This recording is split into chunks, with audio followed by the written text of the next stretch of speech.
Aloha and Haribo. My name is Janapati Das and welcome again. I'm going to adjust this real quickly. See Krishna in the background there. Welcome back. Today we are doing Krishna book reading number 19. Continuing in the Krishna book with the Salvation of Trinavarta, chapter 7. And of course, as usual, we will adjust a little bit more so we don't see that. Kind of got a big part of the ceiling here. We're going to do some hearing and chanting of Krishna's names. So please join in with me here. Offer my respectful obeisances to my spiritual master, Jagat Guru Siddha Swarupananda, Paramahamsa Srila Prabhupada, and my spiritual grandfather, A.C. Bhaktivedanta Swami Prabhupada. Namo Vishnu Padaya Krishna Prastaya Bhutale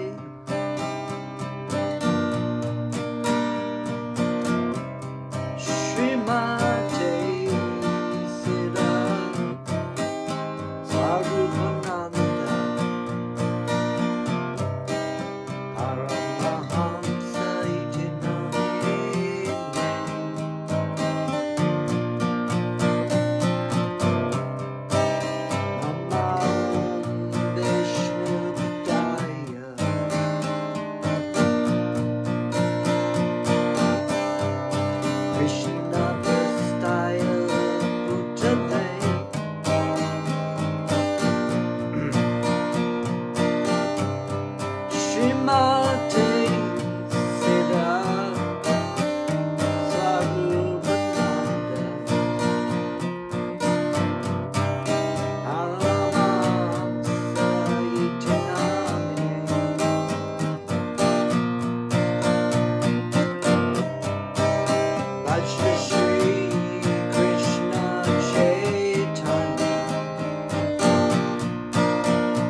Haribo, Nitai Go.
Haribo, Haribo.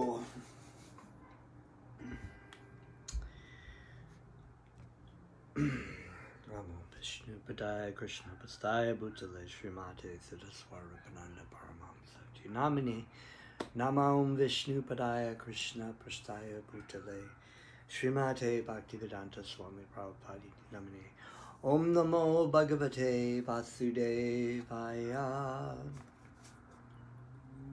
So, we are continuing with the salvation of Trinavarta. And as we came out of this last chapter last time, titled Putana Killed, we remember that the Rakshasa, or the witch who was known as Putana, changed her shape into a beautiful woman and was trying to feed Krishna with some poison on her nipple, but was killed.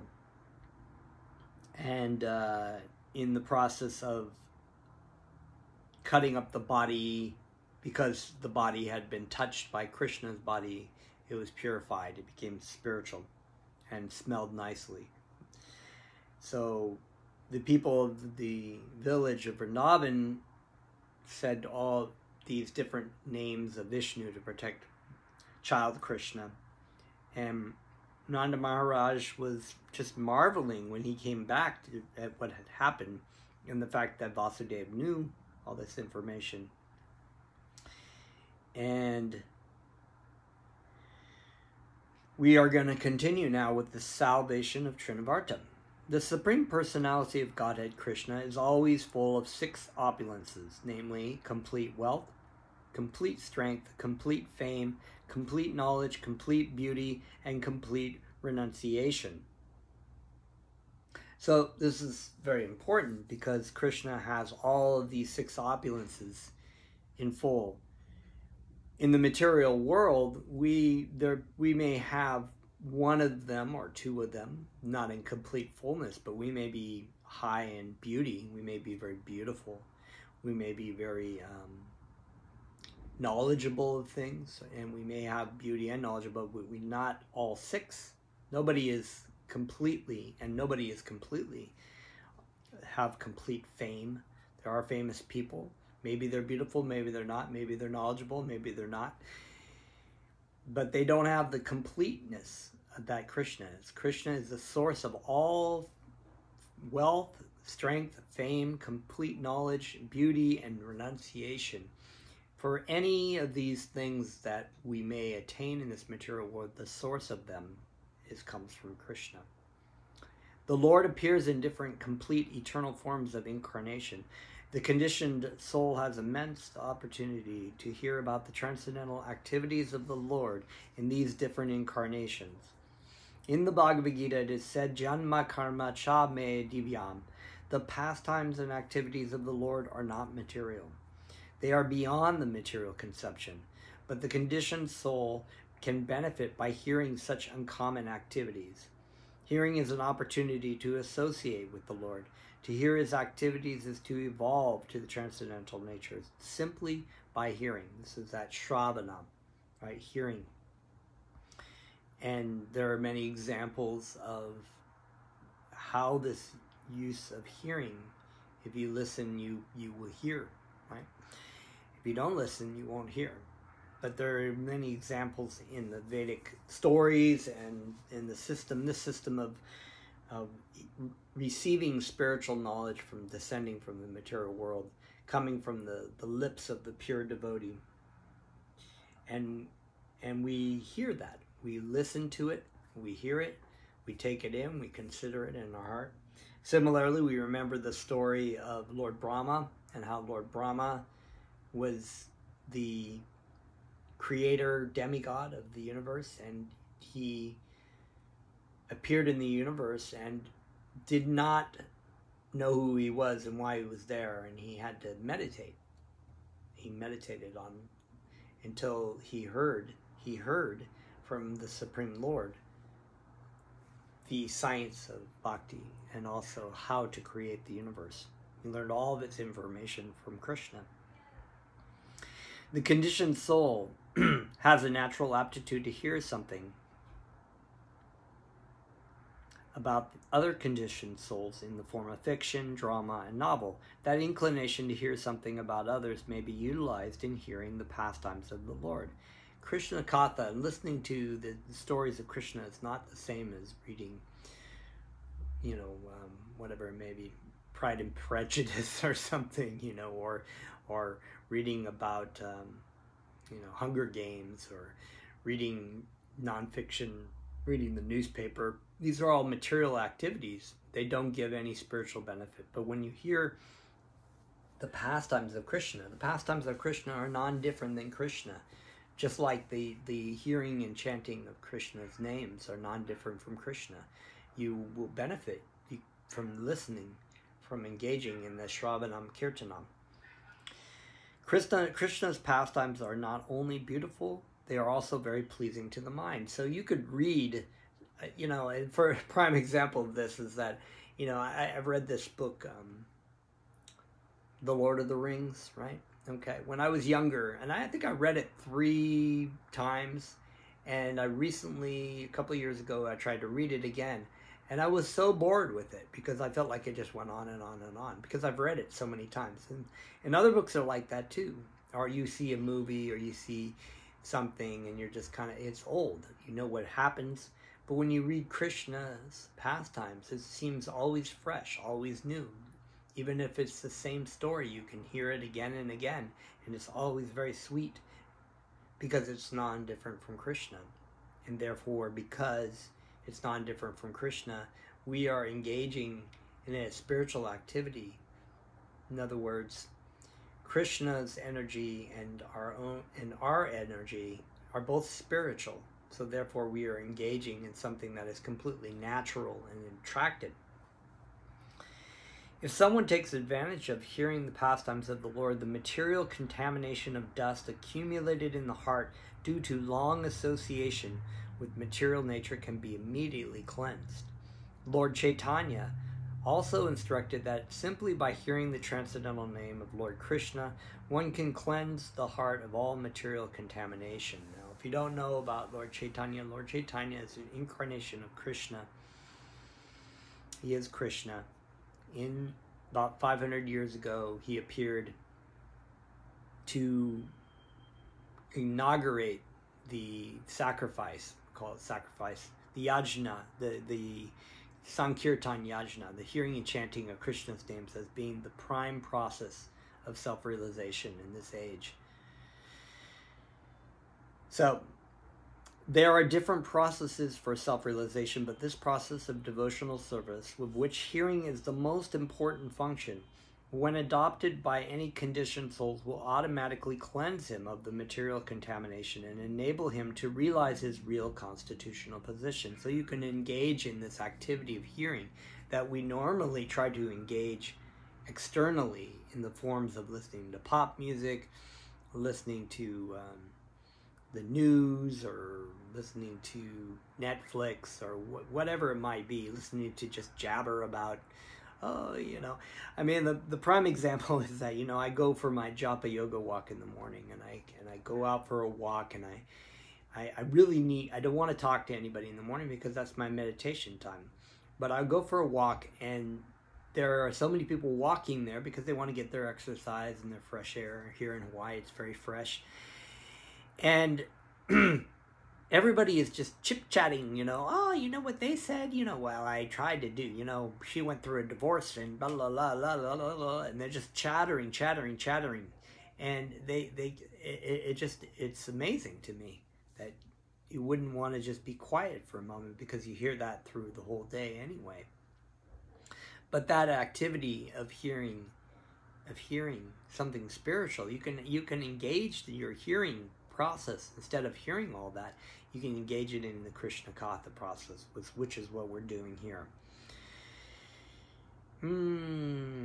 Conditional life is due to contamination only, and as soon as it is cleared off, the naturally the dormant function of the living entity rendering service to the Lord awakens, which is our natural function to serve, love, and serve the Supreme Lord.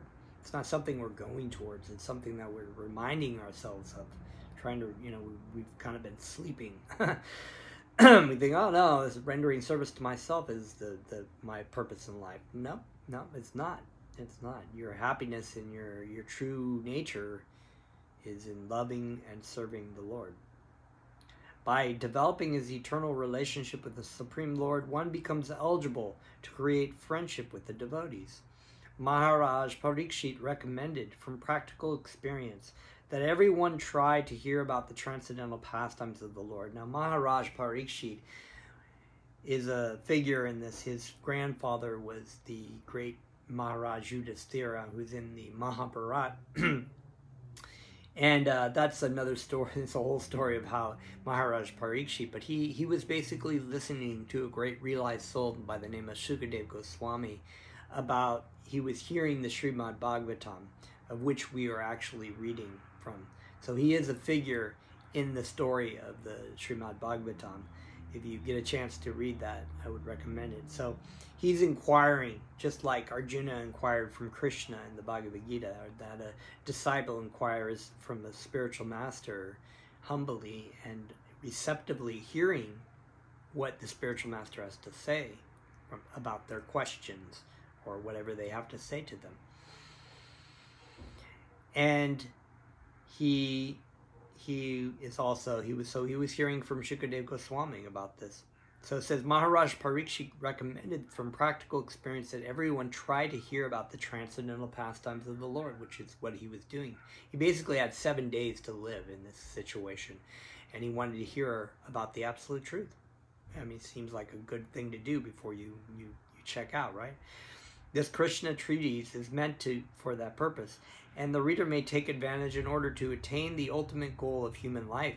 The Lord, out of his causeless mercy, descends on this material world and displays his activity just like an ordinary man. Unfortunately, the impious entities or the atheistic class of men consider Krishna to be an ordinary man like themselves, and so they deride him. This is condemned in the Bhagavad Gita by the Lord himself when he says, Avajananti ma mujaha. The mujaha, the rascals take Krishna to be an ordinary man or a slightly more powerful man out of their great misfortune. They cannot accept him as the supreme personality of Godhead. Sometimes such unfortunate persons misrepresent themselves as the incarnations of Krishna without referring to the authorized scriptures.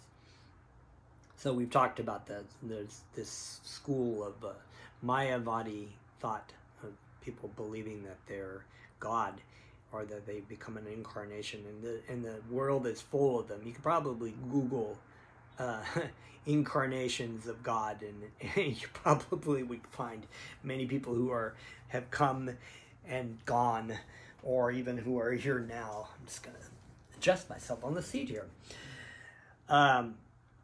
When Krishna grew up a little more, he began to turn himself backside up. Now remember, he's acting as a baby here. He did not merely lie down on his back. And another function was observed by Yashoda and Nanda Maharaj, Krishna's first birthday. They arranged for Krishna's birthday ceremony, which is still observed by all followers of the Vedic principles. Krishna's birthday ceremony is observed in India by all Hindus, irrespective of different sectarian views.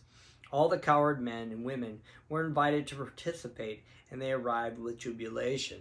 So Krishna's appearance day is around August sometime. We actually, last video was another wonderful celebration called Govardhan Puj, and that's going to be in the story coming up about Govardhan Hill. I forgot to mention it last time that we had the video.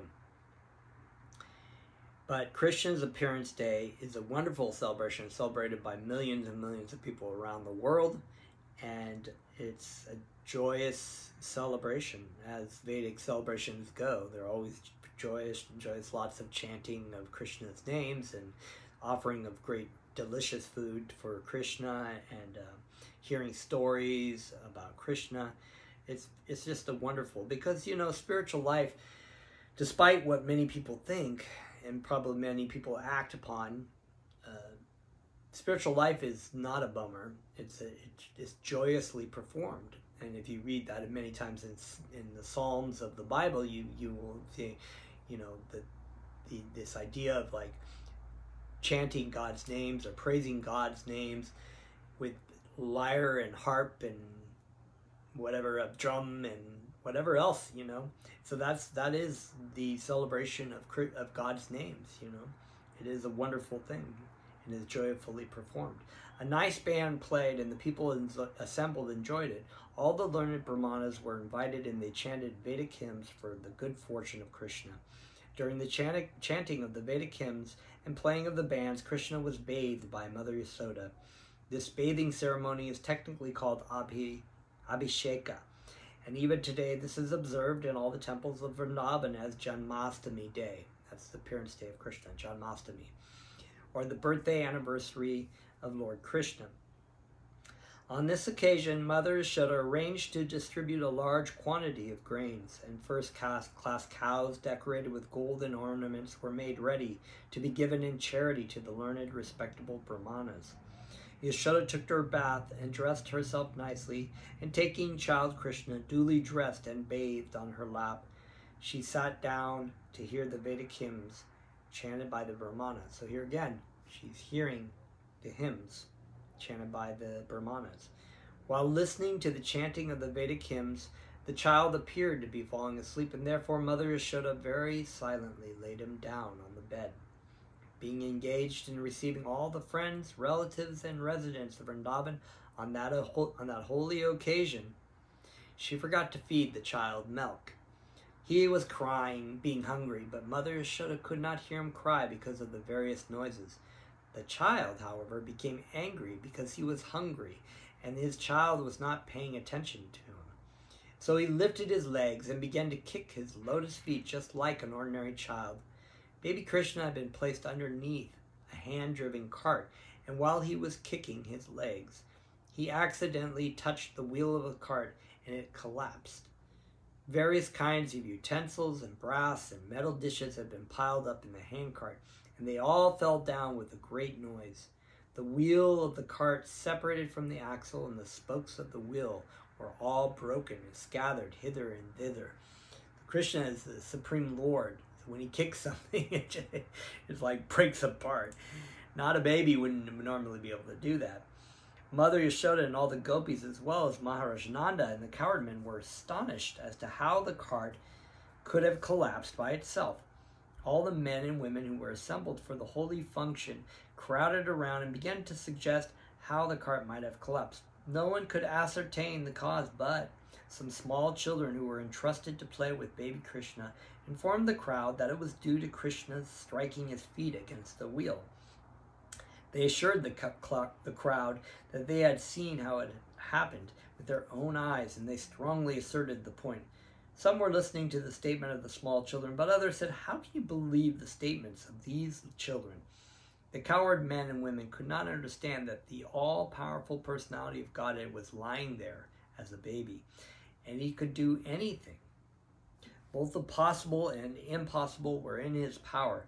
While discussion was going on, baby Krishna cried. Without remonstration, Mother Yashoda picked up the child up on her lap and called the learned Brahmanas to chant holy Vedic hymns to counteract the evil spirits. At the same time, she allowed the baby to suck her breast. If If a child sucks the mother's breast nicely, it is to be understood that he is out of all danger.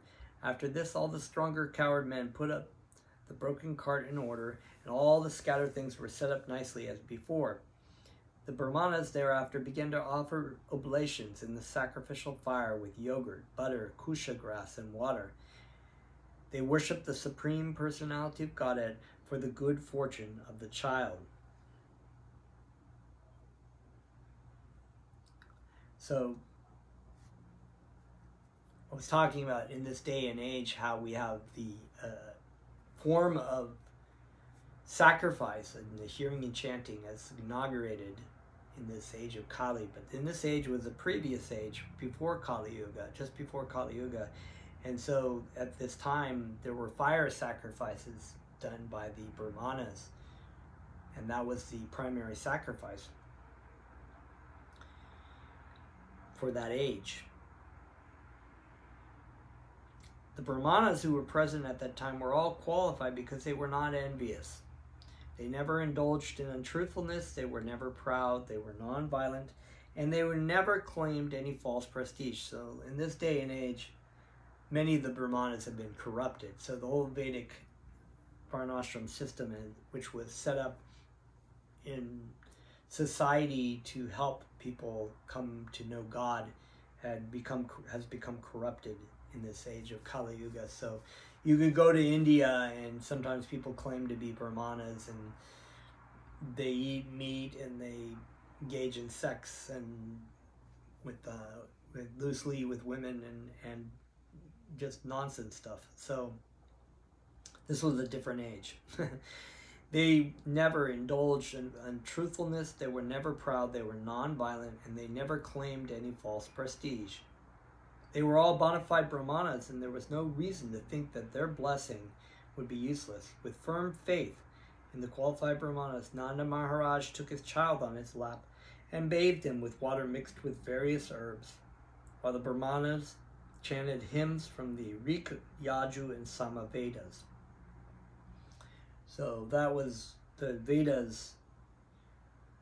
The Vedas were, well, that's another, we'll get into that another. The Vedas are sections of knowledge that help society live in the rules and regulations of basically living in society and spiritual concepts as well. It is said that without being a qualified Brahmana, one should not read the mantras of the Vedas. Here's a proof that Brahmanas were qualified with all Brahminical symptoms. Maharaj Nanda also had full faith in them. Therefore, they were allowed to perform the ritualistic ceremonies by chanting the Vedic mantras. There are many different varieties of sacrifices recommended for different purposes, but the mantras are all to be chanted by qualified Brahmanas. And because in this age of Kali, such qualified Brahmanas are not available, all Vedic ritualistic sacrifices are forbidden. Sri Chaitanya Mahaprabhu has therefore recommended only one kind of sacrifice in this age, namely Sankirtan Yasha, or simply chanting the Maha Mantra, Hare Krishna, Krishna Krishna, Hare Hare, Hare Rama, Rama Rama, Hare Hare. As the Brahmanas chanted the Vedic hymns and performed the ritualistic ceremonies for the second time, Nanda Maharaj again gave huge quantities of grains and many cows to them. All the cows which were given in charity were covered with nice golden embroidered garments, and their horns bedecked with golden rings. Their hooves were covered with silver plate, and they wore garlands of flowers. You don't really see cows treated that way in this day and age. If they're treated nicely at all, they're not given gold-plated things and garlands of flowers.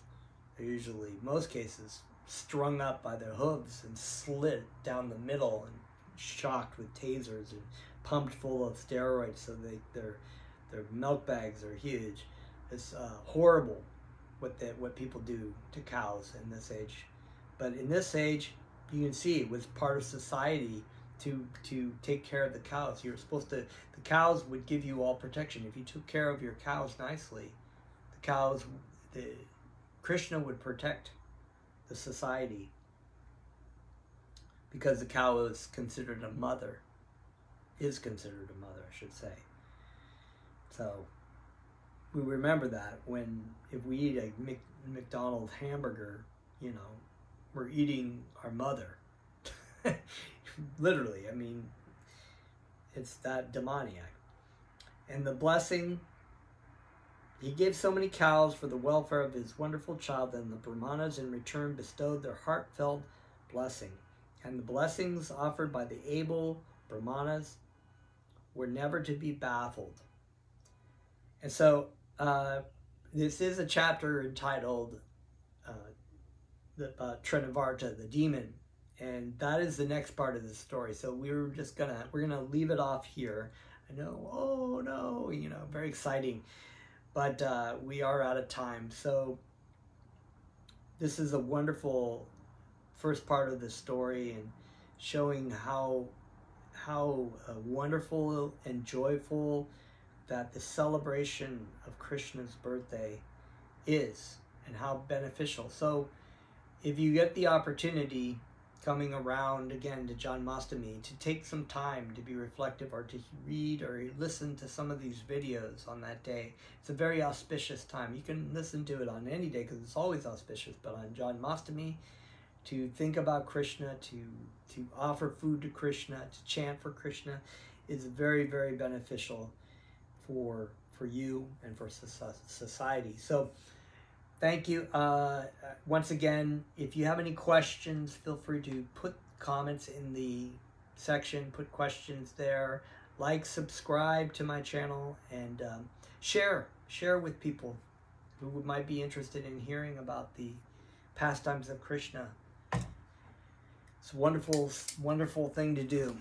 So let's chant a little bit, and we will continue again next time. Hari Bol. Oops.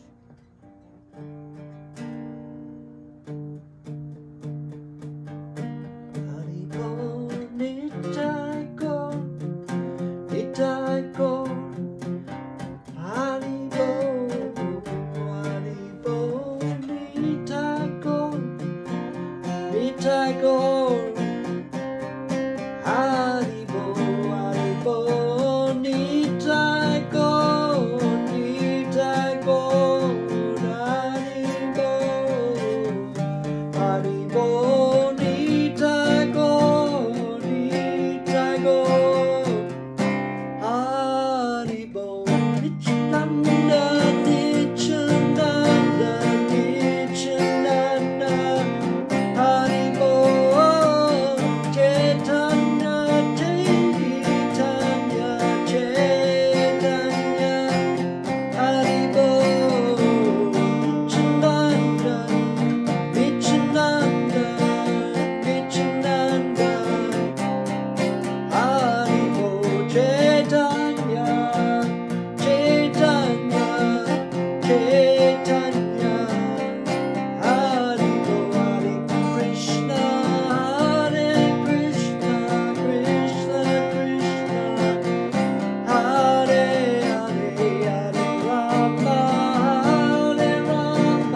Haribol.